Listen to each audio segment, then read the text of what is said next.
Explorer. Kita jumpa lagi di tatap muka kedua untuk pembelajaran dari kolaboratif dengan materi tentang biochar dan arti pentingnya. Capaian pembelajaran dari mata kuliah ini ada 3. Yang pertama, memahami pengetahuan dasar tentang biochar dan manfaatnya sebagai bahan pemunah tanah. Kedua, mahasiswa mampu menjelaskan definisi dasar dan arti penting biochar. Dan yang ketiga, mahasiswa mampu mendeskripsikan konsep dasar melalui observasi dan analisis potensi ataupun masalah yang ada di lahan. Latar belakang mengapa biochar itu penting diawali dari adanya erosi, kemasangan tanah, ketidaksuburan tanah, ada kontaminasi zat anorganik maupun organik, kemudian hilangnya karbon tanah organik, salinitas tanah yang tinggi. Kondisi ini sangat membahayakan ketahanan pangan dan menyebabkan kesulitan ekonomi. Kemudian terjadi pula adanya ketersediaan lahan subur dan semakin berkurang, dan produktivitas pertanian akibat perubahan iklim juga terganggu. Hal ini akan mengancam kemiskinan dan kekurangan gizi.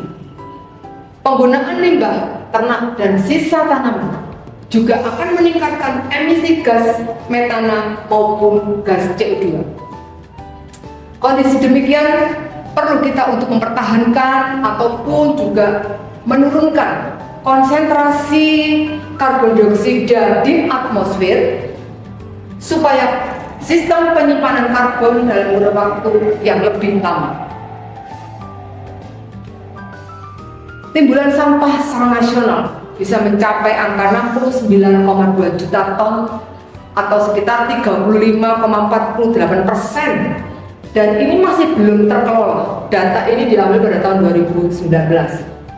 Indonesia sangat potensial dalam menyediakan biomasa dari sampah. Nah, makin tinggi konsentrasi gas rumah kaca atau yang dinamakan GRK di atmosfer akan berdampak pada pemanasan global dan menimbulkan dampak buruk terhadap semua segi kehidupan. GRK yang sangat berpengaruh terhadap naiknya temperatur atmosfer, baik disebabkan oleh konsentrasi CO2, NOx, CH4 maupun freon. Khususnya gas CO2 sangat mendapat perhatian. Mengapa? Karena pembakaran bahan bakar fosil yang jumlahnya meningkat dan kemampuannya CO2 ini dalam menyerap panas yang menyebabkan terjadinya efek GRK. Dan hal ini bisa terserap oleh lautan sebanyak 28%, terabsorpsi oleh tanah 32%, sisanya menyebar di atmosfer 40%. Tingkat penambahan CO2 akan mengalami kenaikan dari 1% pada tahun 1990 sampai 1999 menjadi 2,5% pada tahun 2000 sampai 2009. Sedikit kita menengok tentang siklus keluar masuknya karbon ke atmosfer. Apabila memperhatikan gambar di sini, perpindahan karbon dari atmosfer ke tumbuhan, ke hewan, kemudian ke tanah, kemudian makhluk hidup kembali ke atmosfer karena proses respirasi. Perpindahan karbon juga dari fosil ke atmosfer sebagai bahan bakar, kemudian juga perpindahan karbon dari atmosfer ke lautan. Perpindahan karbon juga dari senyawa karbonat atau batu CaCO3 yang terurai menjadi oksida dan CO2. Gunung berapi mengeluarkan asap yang mengandung gas CO2. Permukaan laut yang airnya makin panas, maka CO2 pun yang terlarut dalam air akan keluar ke atmosfer. Sampai saat ini, keseimbangan antara gas CO2 yang masuk dan yang keluar atmosfer masih lebih banyak yang masuk. Konsentrasi CO2 di atmosfer akan mengalami kenaikan secara kontinu. Oleh karena itu perlu kita kendalikan emisi gas CO2 melalui perdagangan kredit karbon. Kemudian juga ada bursa karbon atau juga unit karbon sebagai bukti kepemilikan dalam bentuk sertifikat yang dinyatakan dengan 1 juta ton. Target pemerintah menurunkan emisi sampai sebesar 31,89% dari usaha sendiri maupun sekitar 43,2% bantuan partisipasi internasional pada tahun 2030 sesuai dengan dokumen Enhanced NDC 2022. Pertanyaan, apa upaya untuk menahan laju penambahan konsentrasi CO2 di atmosfer? Salah satu jawabannya adalah konversi biomasa menjadi biocat. Sebagai pendahuluan dari mata kuliah ini, berdasarkan FAO tahun 2009 menyatakan bahwa pengembangan dan implementasi teknologi pertanian dan peningkatan produktivitas yang berkelanjutan dalam arti tidak menimbulkan kerusakan pada tanah, air, dan sumber daya ekologi, serta tergantung pada kondisi atmosfer, di mana output pangan masa depan itu adalah penting untuk menjaga ketahanan pangan dan produktivitas. Sebagai upaya menjadikan teknologi menjadi efektif, tindakan keamanan pangan harus dibarengi dengan langkah adaptasi, mitigasi yang berhubungan dengan perubahan iklim dan pengelolaan sumber daya alam. Biocat sebagai produk proses termokimia biomasa menjadi salah satu teknologi baru untuk meningkatkan produktivitas pertanian dan ketahanan pangan. Sementara itu berpotensi mengurangi emisi gas rumah kaca. Menurut Jonas Lehmann, seorang peneliti, kata biocat itu sendiri digunakan untuk mengatasi beberapa masalah: lingkungan, degradasi tanah, kerawanan pangan, polusi air dan bahan kimia pertanian, dan perubahan iklim. Hal ini melahirkan sebuah gagasan bahwa biocat sebagai pilihan potensial untuk meningkatkan ketahanan pangan. Namun, yang lain tetap skeptis tentang potensial biocat untuk mengamankan pasokan pangan dan mitigasi perubahan iklim.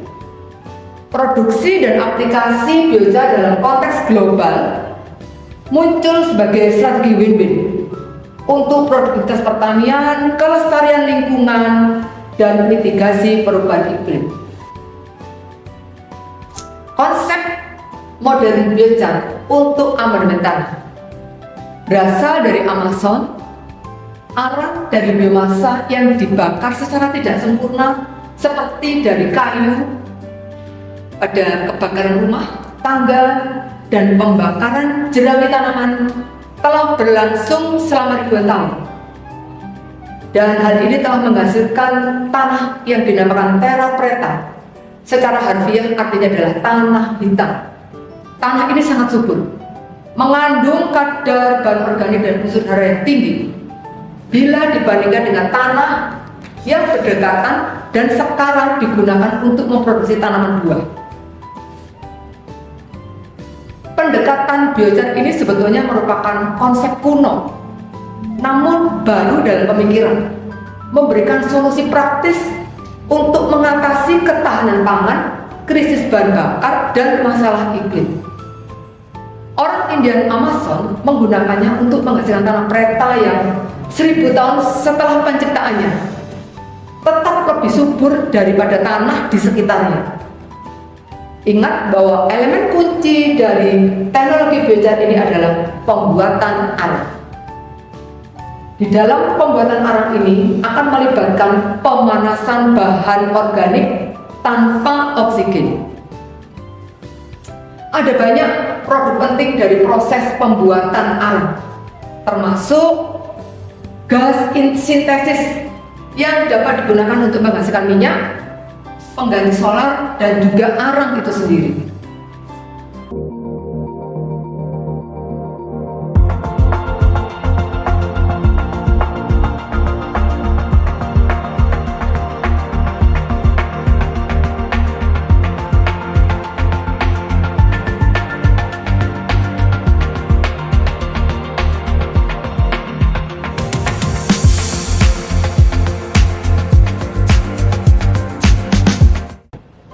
Apa itu biochar?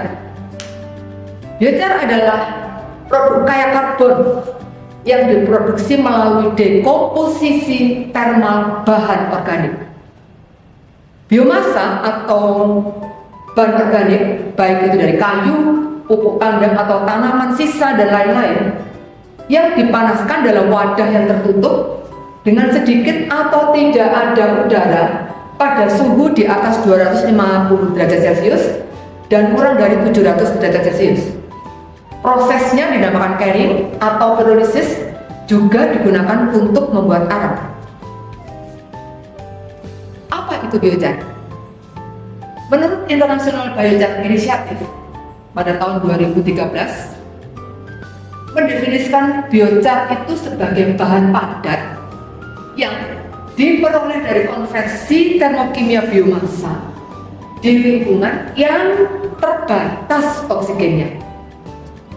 Biochar itu sendiri merupakan produk padatan hasil pyrolysis, dirancang dan digunakan aplikasinya ke tanah dan untuk pengelolaan lingkungan. Potensi biochar diantaranya untuk menyerap karbon di atmosfer, meningkatkan efisiensi ekonomi yang meningkat baik itu di bidang pertanian maupun lainnya, berpotensi juga untuk meningkatkan hasil tanaman, memperlambat kembalinya karbon dioksida ke atmosfer yang ditangkap oleh tanaman. Biochar dapat juga digunakan sebagai produk itu sendiri atau sebagai bahan dalam produk campuran dengan berbagai aplikasi. Sebagai pertama, misalkan agen untuk perbaikan tanah, kedua untuk peningkatan efisiensi penggunaan sumber daya, tiga untuk remediasi atau perlindungan terhadap pencemaran lingkungan, empat bisa sebagai jalan untuk mitigasi gas rumah kaca. Kalau kita ingin melihat apa sih bedanya biochar dan arang, bisa kita tinjau dari berbagai aspek. Dari aspek bahan, maksud dan tujuan, kemudian dari penggunaan. Dari sisi bahan, kita menyebut sebagai arang, itu terbuat dari bahan organik yang dibakar dalam kondisi tidak terbatas oleh oksigen. Kemudian, kalau kita tinjau dari biochar, memiliki pengertian yang sama dari aspek bahan, sama-sama terbuat dari bahan organik yang dibakar dalam kondisi tanpa oksigen. Namun, maksud dan tujuannya tidak sama. Kalau arang tidak dibuat untuk aplikasi tanah dan pengelolaan lingkungan. Kalau biochar dibuat dengan tujuan untuk aplikasi ke tanah secara luas dan untuk pengelolaan lingkungan. Sementara itu penggunaan arang lebih umum sebagai bahan bakar, bahan industri, atau untuk keperluan memasak. Beda dengan biochar, lebih digunakan untuk aplikasi ke tanah sebagai sarana meningkatkan produktivitas, penyimpanan karbon, atau penyaringan air tanah. Selanjutnya perbedaan bisa dilihat kalau arang tidak dirancang khusus untuk aplikasi ke tanah. Tidak demikian untuk biochar, dengan sengaja dirancang untuk diterapkan ke tanah, untuk meningkatkan kualitas tanah, dan mengatasi masalah lingkungan. Apabila kita meninjau dari aspek penyimpanan karbon, arang tidak secara khusus diproduksi untuk penyimpanan karbon, berbeda dengan biochar. Dengan tujuan untuk penyimpanan karbon, mengurangi emisi gas rumah kaca, dan meningkatkan kualitas tanah. Ditinjau dari aspek penyaringan air tanah, arang tidak digunakan untuk penyaringan air tanah.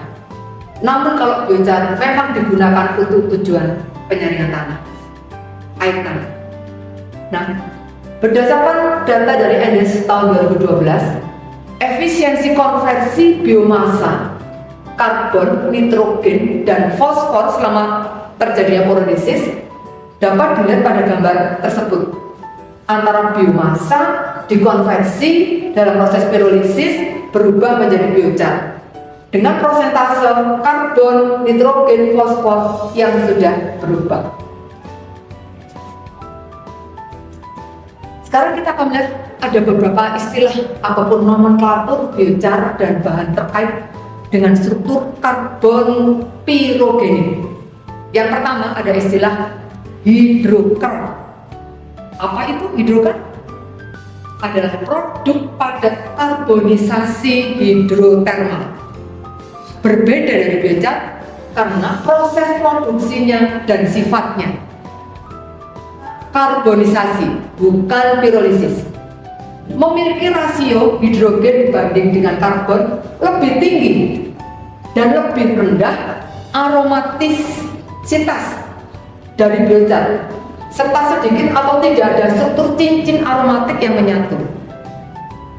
Tidak demikian, ini adalah proses pembuatan hidrokan dari bahan baku masuk ke dalam sebuah tungku, proses karbonisasi kemudian berubah menjadi hidrokan. Kemudian ada juga istilah PCM, Pyrogenetic Carbonaceous Material.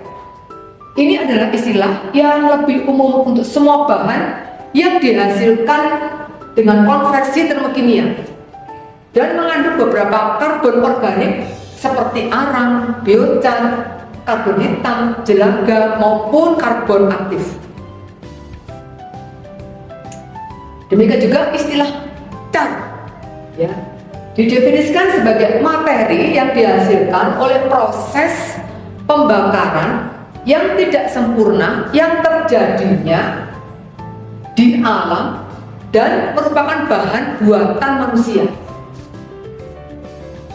Sedangkan arang itu sendiri diproduksi oleh konversi termokimia dari biomasa, terutama kayu, untuk pembangkit energi. Dan istilah arang ini juga terkadang digunakan misalkan untuk obat-obatan, untuk filtrasi, pemisahan, dan lain-lain. Apabila diproses lebih lanjut dengan segala bentuk aktivasi, penggunaan istilah karbon diaktifkan. Nah, sekarang kita melihat tentang karbon aktif, istilah yang lebih dekat juga dengan arang ataupun biochar. Khusus karbon aktif ini digunakan dalam proses filtrasi atau pemisahan atau terkadang juga dalam proses restorasi dan untuk percobaan khusus di tanah yang sifatnya untuk kompetisi, inokulasi, dan lain-lain. Karbon yang dikandung dalam karbon aktif ini konteksnya tidak boleh disingkat menjadi C karena tidak mengacu pada atom C dalam karbon aktif, tetapi ke material yang juga mengandung atom selain karbon. Nah, ini sekarang adalah karbon hitam. Istilah C atau karbon hitam jauh lebih luas dan mencakup semua residu kaya karbon dari api atau panas. Bahan bakar fosil seperti batu bara, gas, bensin, biomasa dapat menghasilkan karbon hitam. Istilah tersebut mencakup residu karbon padat dari pembakaran panas serta produk kondensasi yang dikenal sebagai jelaga. Karbon hitam mencakup seluruh spektrum bahan yang hangus, mulai dari cat, arang, biochar hingga jelaga, bahkan juga C hitam grafit. Jelaga itu sendiri sebagai PCM sekunder dan produk kondensasi. Karakter arang, biochar, karbon hitam ataupun karbon aktif mungkin mengandung jelaga, tetapi jelaga juga dapat diidentifikasikan sebagai komponen terpisah yang dihasilkan dari proses kondensasi gas. Hasil berikutnya adalah abu. Ini adalah fraksi biomasa atau PCM, termasuk oksidaan organik dan karbonat. Apa beda biochar dari biomasa? Bagian organik dari biochar memiliki kandungan karbon yang tinggi, terutama terdiri dari senyawa aromatik yang didirikan oleh cincin 6 atom C yang dihubungkan bersama oleh tanpa atom O ataupun hidrogen. Sebaliknya lebih melimpah dalam bahan organik ataupun biomasa.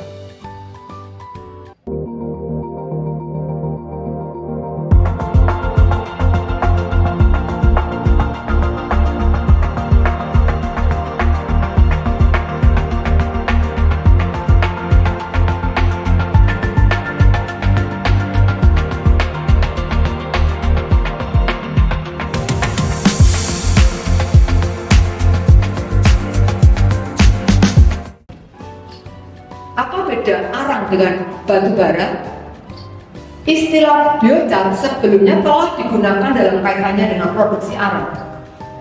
Pada alasan tertentu, menghindari istilah arang ketika membahas bahan bakar yang mungkin berasal dari maksud membedakannya dari batu bara.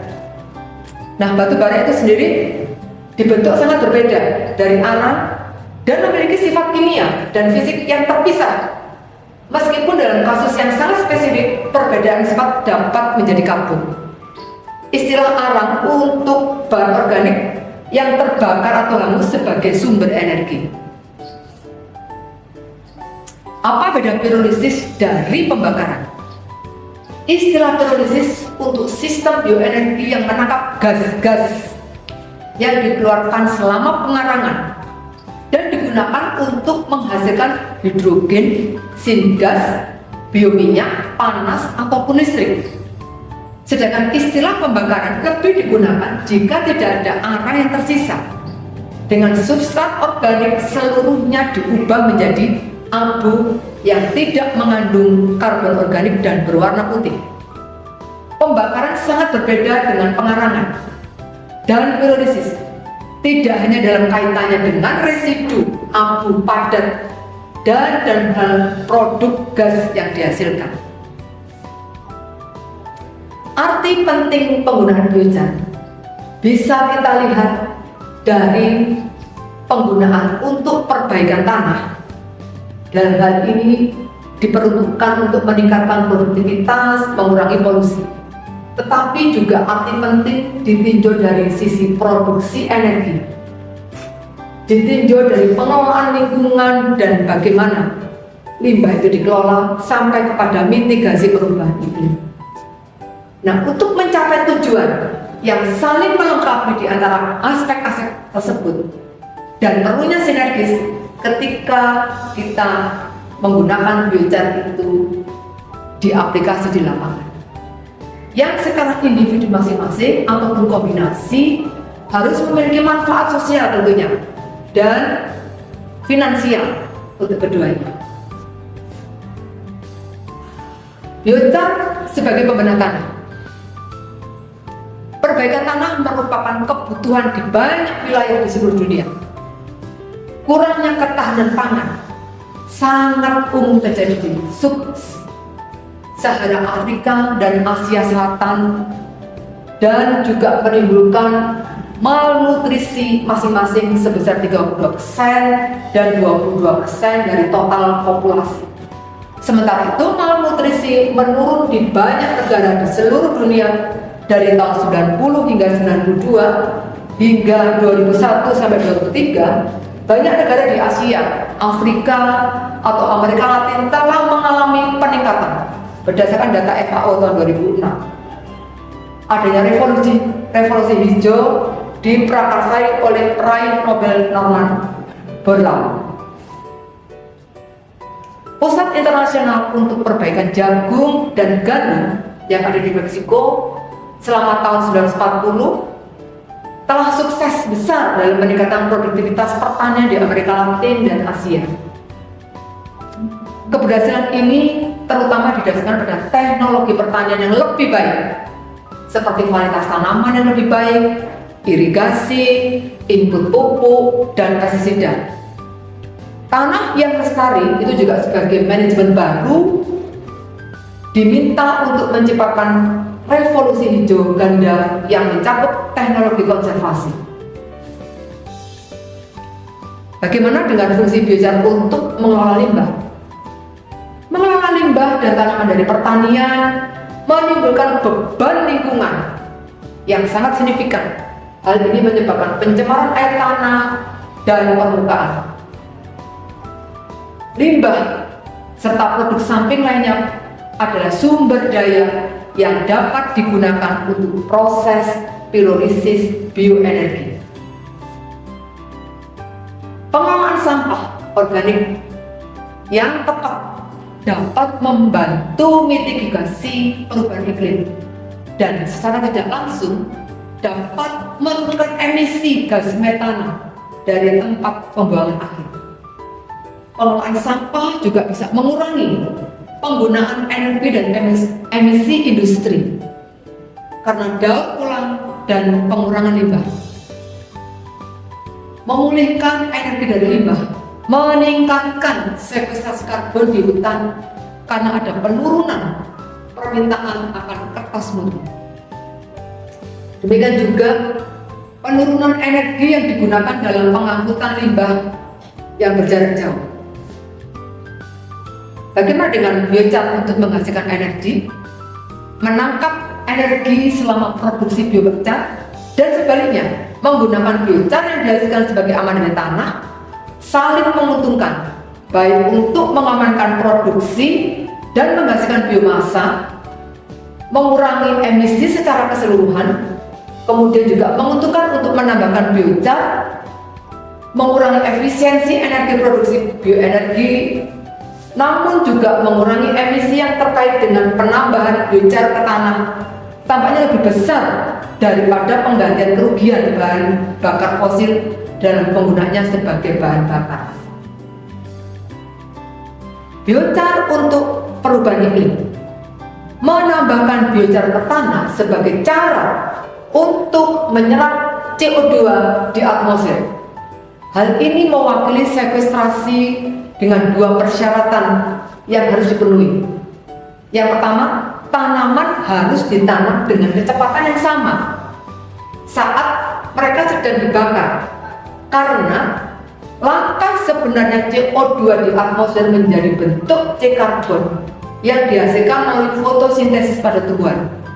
Namun, biomasa tanaman yang terbentuk setiap tahun biasanya membusuk dengan cepat. Dekomposisi ini akan melepaskan gas CO2 yang diperbaiki oleh tanaman kembali ke atmosfer. Sebaliknya, mengubah biomasa menjadi biochar yang terurai jauh lebih lambat, mengalihkan karbon dari siklus biologis yang cepat menjadi siklus biochar yang jauh lebih lambat. Kedua, biochar harus benar-benar lebih stabil daripada biomasa. Biochar untuk pengelolaan lingkungan, mengadopsi strategi berbasis biochar untuk produksi energi, pengelolaan tanah dan sekuestrasi karbon bergantung terutama pada masing-masing perusahaan, kota maupun petani itu sendiri. Tetapi pemerintah nasional dan organisasi internasional dapat memainkan peranan penting dengan memfasilitasi proses perkembangan teknologi, terutama pada tahap awal penelitian dan pengembangan. Biochar memiliki potensi besar untuk mengatasi tantangan utama di masa depan. Pendekatan seperti itu tidak hanya berlaku untuk pemanasan global, tetapi juga upaya skala besar untuk memberikan ketahanan pangan kepada lebih banyak orang di seluruh dunia, untuk menghasilkan energi dan untuk meningkatkan pengelolaan limbah. Demikian materi tatap muka kedua. Terima kasih dan selamat belajar.